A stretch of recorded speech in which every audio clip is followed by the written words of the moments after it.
Nano প্রযুক্তি হলো কোনো বস্তুকে অতি ক্ষুদ্র আকারে তৈরি করার প্রক্রিয়া। ইউরিয়া সারের অণুগুলোকে এই প্রযুক্তিতে ক্ষুদ্রাকারে রূপ দিলেই তৈরি হয় ন্যানো ইউরিয়া। এর ক্ষুদ্র কণাগুলো গাছের পাতায় সূক্ষ্ম ছিদ্র দিয়ে সহজেই প্রবেশ করে, ফলে অল্প পরিমাণ সারেই হয় অধিক ফলন।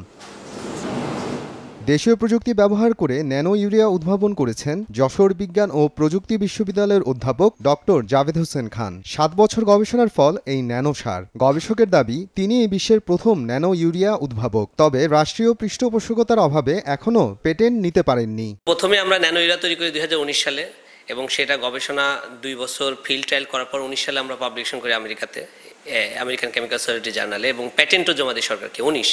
তো দেখলাম যে আমরা জমা দেওয়ার 2 বছর পর দেখি ইন্ডিয়া সরকারিভাবে আপনার ন্যানো ইউরিয়া ফার্টিলাইজার তৈরি করতেছে। তো আমি মন্ত্রণালয়ে যোগাযোগ করি, বাণিজ্য মন্ত্রণালয়ে প্যাটেন্ট জমা দেয়, যোগাযোগ করি, তো এরা আগায় না। তাই আমি ভাবলাম হয়তো বা স্লো প্রসেস হবে। তো এভাবে প্রায় 22 সাল পর্যন্ত চলে যায়, আমরা কোনো রিকগনিশন পাই না ন্যানো ইউরিয়ার। এদিকে ইন্ডিয়া 25টা কান্ট্রিতে রপ্তানিও করে। ডক্টর জাভেদের ভাষ্য, সাধারণ ইউরিয়ার তুলনায় ন্যানো ইউরিয়া অনেক বেশি কার্যকর। এতে অপচয় কম আর গাছে দ্রুত নাইট্রোজেন সরবরাহ সম্ভব। স্বাভাবিক ইউরিয়া এক বস্তায় যে শক্তি, আসলে তো মেইনলি নাইট্রোজেন শক্তি, যেটা আমার সয়েলে হচ্ছে নাইট্রেট এবং নাইট্রেট নিউট্রিয়েন্টকে সাপ্লাই দেয়। তো সেটাকে আমরা কনসেন্ট্রেট করে ন্যানো ফর্মে এসে শক্তিশালী একটা সলিউশন বানিয়েছি 500 ml। তফাৎটাই এও নাইট্রোজেন সাপ্লাই দেবে, এও দেবে, কিন্তু ওটা 50 কেজি সার দাম বেশি, আমাদেরকে ইম্পোর্ট করতে হচ্ছে বাইরের দেশ থেকে, যেটা কিনা সমান পাওয়ারফুল। শুধু সমান পাওয়ারফুল না, আমাদের প্রোডাকশন রেটও বাড়তেছে 8 থেকে 14%। গবেষকদের তথ্য অনুযায়ী 1 বিঘা জমিতে ধান উৎপাদনে ন্যানো ইউরিয়ার খরচ মাত্র 230 টাকা। একই সঙ্গে ফলনও বৃদ্ধি পাবে, যা কৃষকদের লাভবান করবে এবং সাশ্রয় হবে বৈদেশিক মুদ্রা।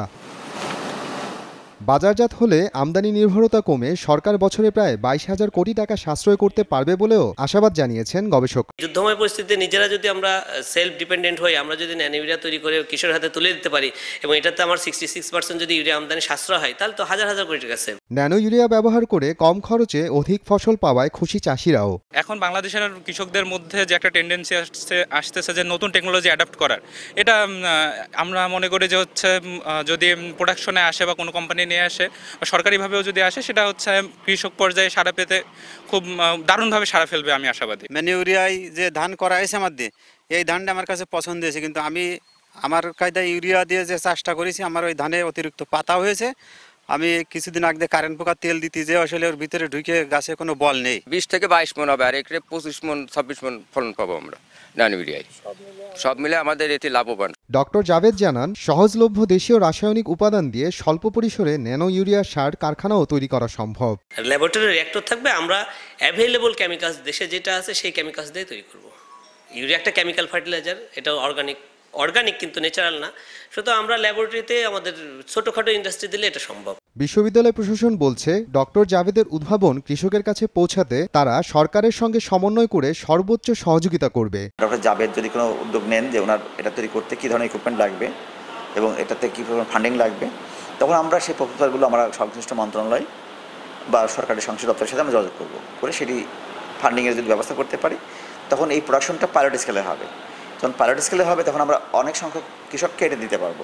এছাড়া ডক্টর জাভেদ ও তার টিম ন্যানো ইউরিয়ার পাশাপাশি ন্যানো ডিএপি সার, ন্যানো এনপিকেএস সার, nano cosmetics, nano fish feed এবং ন্যানো অগ্নি প্রতিরোধী রংসহ মোট 9 ধরনের ন্যানো পণ্য উদ্ভাবন করেছেন। সময় সংবাদ, যশোর।